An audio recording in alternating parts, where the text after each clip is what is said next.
Over the years, you've seen me find some pretty epic dispersed campsites, kind of like this one here.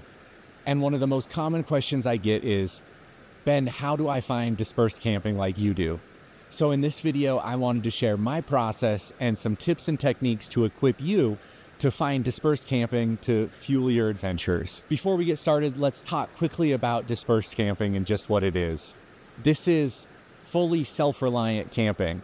There is no running water, no outhouses, no picnic tables. We are completely self-reliant out here, and we're making sure that we follow leave no trace principles. We're packing out what we pack in, and in most cases we're packing out more than we pack in because we want to go one step further and leave places better than we found them. Now, before we jump into the process, I think the most important thing to understand here is that finding these epic dispersed camping sites requires a little bit of time and a little bit of effort. There is no instant gratification when it comes to doing this, and in my opinion, that's a good thing. The fact that you're here watching this video means that you're willing to put in that time and that effort, and what that tells me is that you're probably more likely to also be willing to learn and follow the leave no trace principles, or learn and follow the rules and regulations of the public lands around you. And that responsible usage of our public lands is what keeps these dispersed campsites open and available for all of us to come and recreate and use and enjoy. So keep that in mind as we go through these steps. It's so important that we treat these places with respect. Let's dive right into it, and make sure you stick around till the end because there's a bonus tip that I do not want you to miss. Now, step one of this process is figuring out where you want to go. Depending on the type of trip, I've got some personal rules of thumb that you can modify and build to suit your own style of travel. But if it's a quick overnighter or a weekend trip, I generally don't want to drive more than 2 to 3 hours to get to a campsite. If it's a long weekend, we've got that Friday or Monday off work, then I'm okay expanding the range to, maybe 4 or 5 hours to get somewhere. And if it's a 4-day or longer trip, then the range really starts to expand. We're talking 6, 7, 8 hours, a full day of driving in some cases. So keep that in mind as you're planning your trips. How long do you have and how long do you want to spend driving to get there? The other part of figuring out where you want to go is asking yourself what you want to get out of the trip. Do you want to find an alpine lake, or do you want to camp next to a river? Are you looking for desert scenery or mountains? You name it. These are the types of things you want to start thinking through before you even start the rest of the planning phase, because it'll really guide a lot of your planning and research, knowing what you want to do and how far you want to drive. Now, once you have a general idea of where you want to go and what you want this trip to look like, it's time to dig a little bit deeper and figure out what public lands are available to you. Opening up Google Maps or Gaia GPS or whatever mapping tool you like to use, it could be a Garmin tool or whatever, will let you set that radius and start figuring out where's the BLM land, where's the National Forest land, and start to give you a sense of where to focus your research. Now, step 3 is the research portion of this, because you've got to be careful here. Just because there's public land close to you doesn't actually mean that dispersed camping is allowed in that region. So let's talk about the research. Well, so now you know where you want to go and you know what public lands are available. Step 3 is to do your research, and this is where we're really so lucky. With the internet and all of the resources available to us, we have so many ways to research and figure out where we might find great dispersed campsites. Now, there are a ton of options when it comes to doing your research. One of my favorite ways is just by browsing Google, either Google Earth or the satellite view on just Google Maps itself. You can hone in on the public lands you're interested in, and oftentimes from that imagery, you can see clearings along trails. Sometimes you can even see other cars that are parked there and camping. And this is a great first pass just to drop some pins and let yourself know where some potential options might be. Now, another one of my favorite research options that I feel like is oftentimes overlooked is relying on the stewards of these public lands, either calling a ranger station, stopping in a ranger station, or even using the online resources for that public land area can be a great way to hone in on some incredible dispersed campsites.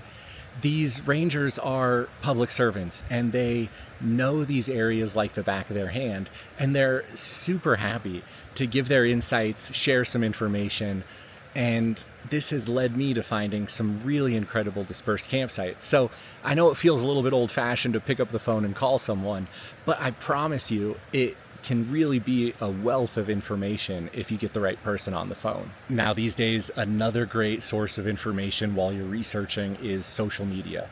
I use YouTube, Instagram, Facebook groups for all sorts of information while I'm in the research stage.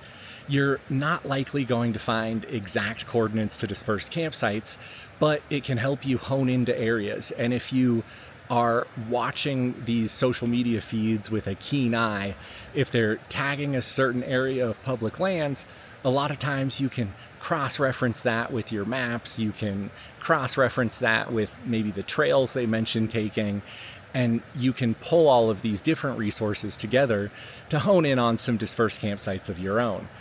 I think Facebook groups are a place where people share a ton of information. Forums are definitely another great one here, whether it's Expedition Portal or Reddit or any of these other groups that are specific for overlanding or off-roading. You're bound to find people in there talking about campsites in areas where you're hoping to go to. Now, by far, the most important part of this research phase is checking into the rules and regulations around dispersed camping in the areas you want to travel to.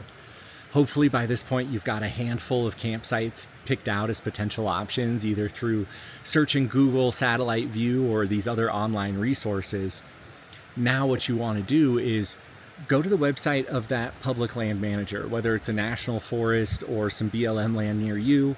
This is also a place where, again, you can pick up the phone and call a ranger station, or oftentimes you can shoot them an email. You're looking for any sort of notices of area closures, restrictions on dispersed camping. Usually on the website there's a section that has the latest notices from the land manager. You can also look at the motor vehicle use map, which you're going to want to have anyways, which will give you the latest status on road closures. Are those Forest Service roads and trails you're going to need to take to get to campsites open? It'll tell you what areas are restricted from camping and from driving. All of that information is available at your fingertips. What you definitely don't want to do is pick out a great dispersed campsite, go out, start enjoying your weekend, and wake up one morning to a ranger knocking on your tent, knocking on your truck, whatever, letting you know that you're camped in an illegal area and likely writing you a ticket, which could have bigger consequences. It could just be a fine. It could be a ban from public land access. It runs the whole gamut, and you really want to make sure that you do this research so that you can recreate and use these public lands in a responsible way. Now, this all ties into the fourth and final step, which is to plan your route. Now that you have a handful of dispersed camping options, you know the rules and regulations of the area you're traveling to, you need to figure out how the heck do you get to these campsites. Oftentimes this is fairly straightforward. If you found the camping location via Google Satellite View, you can oftentimes see the trail that leads to it, and it'll tell you what Forest Service road that is or what named road that is, and you can drop that into whatever mapping application you use, whether it is Google Maps or Onyx Off-Road or Gaia. This is the place where I like to pull out all of my mapping tools available to me and really cross-reference things. Using the motor vehicle use map from the Forest Service, using Onyx and Gaia in combination, can really help you plan out a route from the highway to the trailhead to that camping location. And the reason I really like to bring Onyx into this is because they have trail reports. If the road you found to get to a campsite is a pretty popular one or somewhat well-traveled, oftentimes users of Onyx will go back in after they travel and they'll update it with a recent trail report. That's great information for you if you're heading out on a trip to see, is it washed out? What's the state of the road? Are there trees blocking access? Is there a gate that's been locked for whatever reason? So use all of the tools at your disposal to really not just give yourself one point to go to, but to give yourself backup options too, because things happen out here. You'll get to your number one dispersed campsite and someone will already be camped there, or you'll get on the trail heading to that campsite and a gate will be locked or the road will be impassable for whatever reason. So having backup options when you're camping this way is super important. And having backup options doesn't just apply to your campsites. This also applies to the trails to get to camp. If you've got your eyes set on a specific dispersed camping location, are there multiple trails to get to it coming from different directions? Which one is in better condition? Which one is going to be your primary road and which one's going to be your backup road? Are there fuel options? Are you going to be able to get to your camp and back to a town with enough gas left in the tank? This is really where investing the time to do your research and to put the effort in to build a well-rounded trip plan pays dividends, because again, things happen out here. The trail may be harder and you'll be in 4 low for way longer and your fuel mileage will just plummet, and before you know it, you'll be at a quarter tank of gas. Is that going to be enough to get you back to the next fuel stop? These are things that you really want to take into account so that your trip can go off without a hitch. Even if you run into some issues, you'll still have a great time and you'll be recreating safely and responsibly. All right, now here's my bonus tip for you, and it definitely takes time and effort, more so than a little bit of planning ahead of time. But give yourself the time while you're out on a trip to do some exploration. Open up Onyx or Gaia on your phone, look for the spurs off the main Forest Service roads.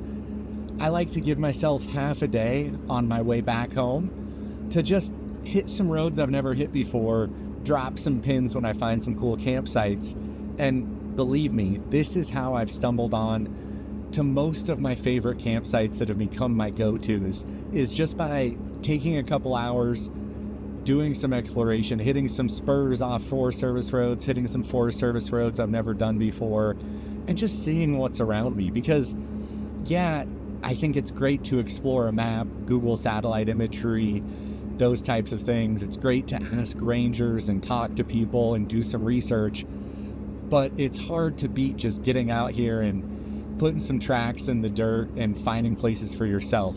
So that's what we're doing right now. I'm on a new part of some trails in Stanislaus National Forest that I've never done before, and we're gonna see if there's anything we can find here. So this is the real benefit of giving yourself time to explore, either while you're out camping or on your way home from a trip. Not only was this a super fun trail that I would do again, but it also brought us down to this incredible campsite right on the banks of this little stream that is super swimmable, super fun to play around in. And I never would have known it was here. So what I'm gonna do now is drop a pin in Onyx, let myself know that there's a campsite here. So there you have it. If you're willing to put in a little bit of time and a little bit of effort, you should be well equipped now to go out and find your own incredible dispersed campsites. Just do us all a favor and make sure you're following those leave no trace principles. Make sure you're confirming the legality of the dispersed campsites you choose. Don't be afraid to stop into ranger stations or pick up the phone and call a ranger station and get the latest and greatest info, because these things can change rapidly. Whether it's because of fire closures or the road has been washed out or whatever, it's better to know ahead of time whether or not you can get there and whether or not you can camp there. If you like these videos, it is a huge help to give them that thumbs up. If you haven't already, maybe consider subscribing and sticking around for a while. And if you want to further support keeping me and the troopy on the road, you can consider joining the channel as a member below. There's no obligation at all, but your support really goes a long way. Until next time, get out and explore somewhere.